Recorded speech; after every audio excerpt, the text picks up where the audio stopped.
भाग 2 इयत्ता 4 मधील गुणाकार भाग 2 पहा, इथे आपल्याला एक उदाहरण सोडवून दाखवले आहे। इयत्ता 4च्या वर्गातील 7 विद्यार्थ्यांना प्रत्येकी 315 रुपये याप्रमाणे शिष्यवृत्ती मिळाली। तर सर्वांना मिळून एकूण किती शिष्यवृत्ती मिळाली? 315ला 7ने गुणल्यास शिष्यवृत्तीची एकूण रक्कम मिळेल।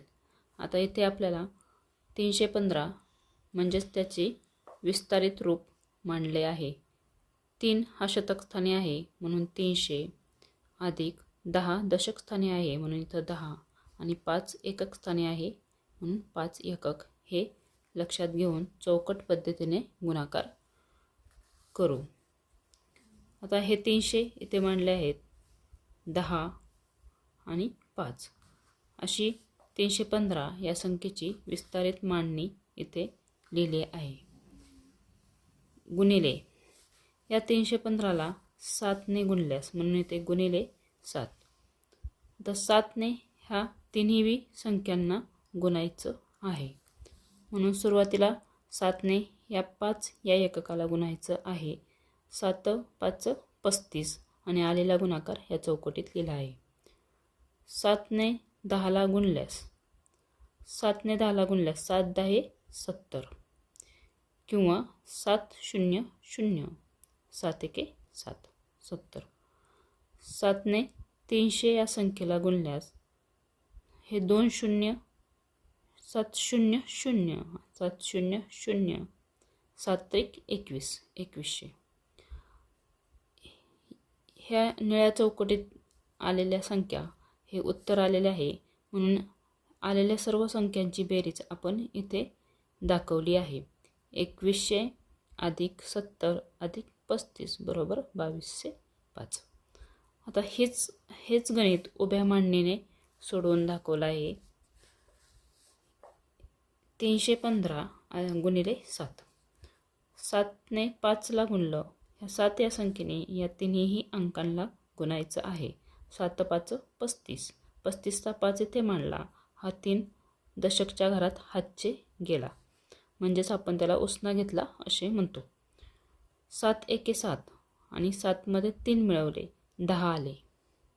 10तला 0 इथे मांडला, परत हा एक उसना घेतला शतकच्या घरामध्ये आणि या 7ने पुन्हा ह्या 3ला गुणले। 7 3 21 21 आणि उसना घेतलेला 1 त्यामध्ये मिळवला 22 झाले।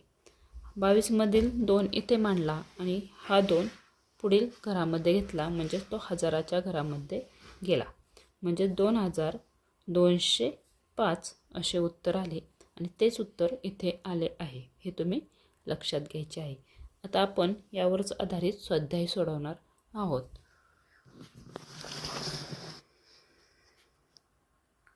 पहा, इथे आपल्याला स्वाध्याय दिला आहे, खालील गुणाकार करा। आता पहिला गुणाकार आहे 743 गुणिले 5। इथे चौकटीमध्ये संख्या मांडलेल्या आहेत। आता आपण गुणाकार करून पाहूया। हा 5 एककाच्या घरात आहे, या 5ने या तिन्ही संख्यांना गुणायचे असते। मग 5चा पाडा 3 पर्यंत म्हणायचा। 5 3 15 15चा 5 इथे मांडला आणि एक आपल्याला दशकाच्या घरात उसना घ्यायचा आहे म्हणजेच हातचे द्यायचा आहे। 5ने 4ला गुणायचं, 5 चौक 20 20 मध्ये हा 1 मिळवला 21 झाले। 21चा 1 इथे मांडला आणि 2 काय केला शतकाच्या घरात हातचे घेतला। 5ने 7ला गुणलंय, 5 7 35 35 आणि 2 37।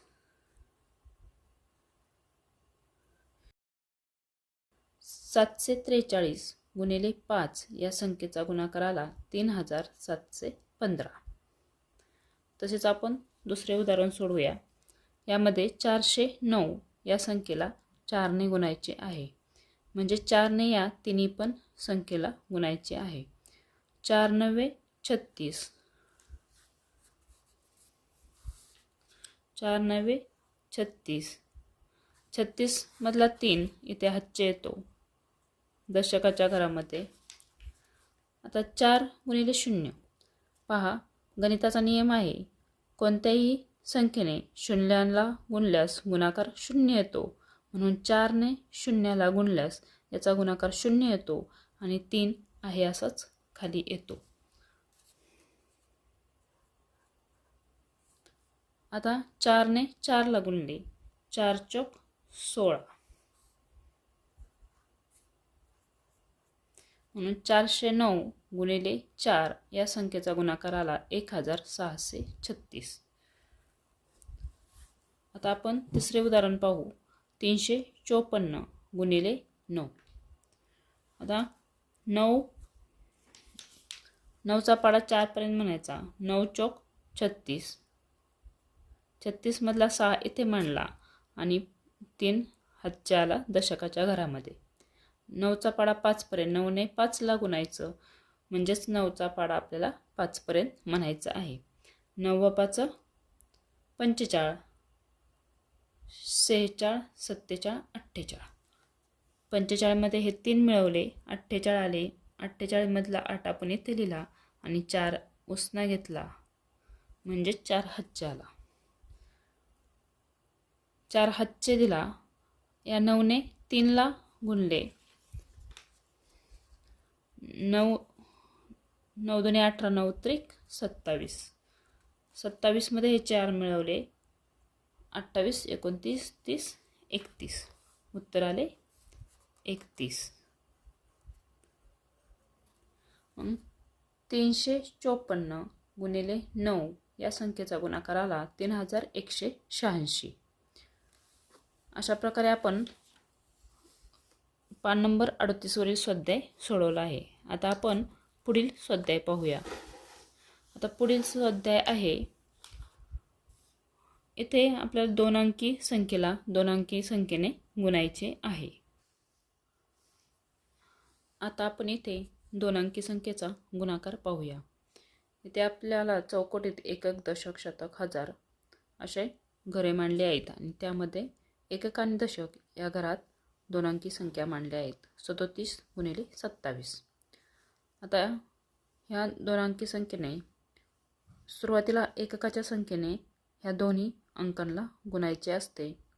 नंतर दशकाच्या संख्येने या दोन्ही अंकाला गुणायचे असते. म्हणजे एका वेळेस एकाच संख्येने आपण गुणाकार करणार आहोत. आता 7चा पाडा 7 पर्यंत म्हणायचा. म्हणजे 7 एककने 7 एककला गुणायचा आहे. 7 7 49. 49 मधील 9 आपण इथे लिहिणार आहोत आणि 4 हातचे येतो दशकाच्या घरामध्ये. आता 7ने ह्या 3ला गुणायचे. 7 त्रिक 21. 21 आणि 4 25. 25चा 5 इथे मांडला, हातच्या आला नाही. 25च्या पुढे 2 हा शतकाच्या घरामध्ये येतो. आता 7चा गुणाकार झालेला आहे. 2 हा फक्त 2 नाही आहे, तर 2 दशक आहे. म्हणजेच 2 वर 0 आहे. 2 दशक म्हणजेच 20. हा 20 मधला 0 आपल्याला इथे लिहायचा आहे आणि 2ने आपल्याला या संख्येला गुणाकार करायचा आहे. 2 7 14.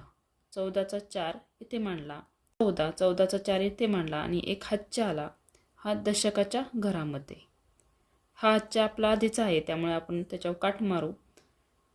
2 त्रिक 6. 6 आणि 1 7.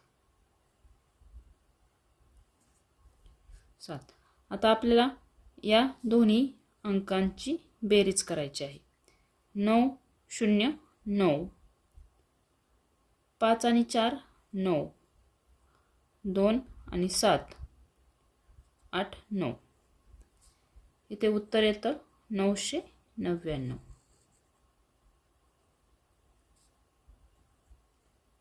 999. आता आपण दुसरं उदाहरण पाहूया. 2नी 7ला गुणले.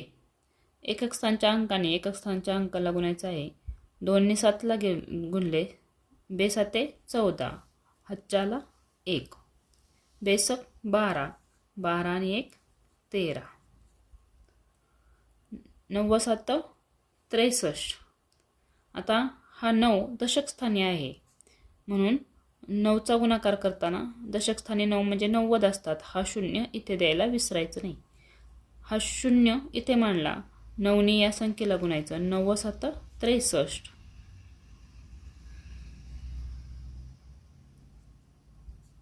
हच्चाला आता 9 7 63 आणि 6 इथे हच्चे येतो. आता इथे एकच घर हच्चेला दिलेलं आहे, आपण याच्यावर काट मारू. 9 9 सक 54, 54 आणि 6 55 56 57 58 59 60. किती येतात? 60. आता या दोन्हीची आपल्याला बेरीज करावी लागते.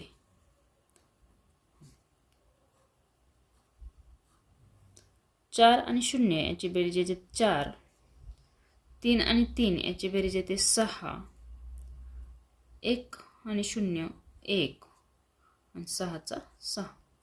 म्हणजेच 67 गुणिले 92 या संख्येचा गुणाकार येतो 6164. आता आपण येथे 2 अंकी संख्यांचा गुणाकार करू. येथे एककाच्या घरात 0 आणि 4 अशा संख्या आहेत. 60ला 24ने गुणायचं आहे.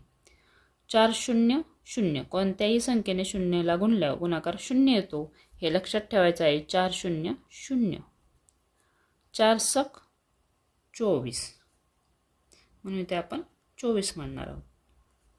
आता 2चा गुणाकार करायचा आहे. 2 म्हणजे दशक आहे, म्हणजेच हा 2 दशक 20, म्हणजेच 20 मध्ये 0 आपल्याला इथं मांडायचं आहे आणि 2चा गुणाकार आपल्याला या पुढील घरामध्ये मांडायचा आहे. पुन्हा 2ने 0ला गुणल्यावर गुणाकार 0 येतो आणि बेसक 12. आता ह्या दोन्ही अंकांची आपल्याला बेरीज करायची आहे. मग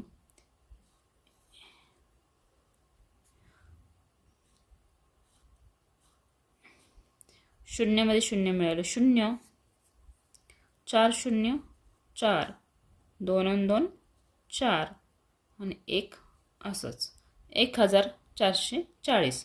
60 गुणिले 24 यांचा गुणाकार आला 1440. अशा प्रकारे आपण इयत्ता 4थी मधील गुणाकार यामधील स्वाध्याय 1 व 2 अभ्यासले आहेत. त्यामध्ये 3 अंकीला 1 अंकीने गुणणे व 2 अंकीला 2 अंकीने गुणणे असा गुणाकार आपण केला आहे. तुम्हाला समजलं असेल अशी अपेक्षा करते. तर असेच व्हिडिओ पाहण्यासाठी चॅनलला सबस्क्राईब करा, लाईक करा, शेअर करा. एकाच इयत्तेचे व्हिडिओ एकाच चॅनलवर पाहत जा. तुमच्या मित्रमैत्रिणींना शेअर करा. थँक्यू.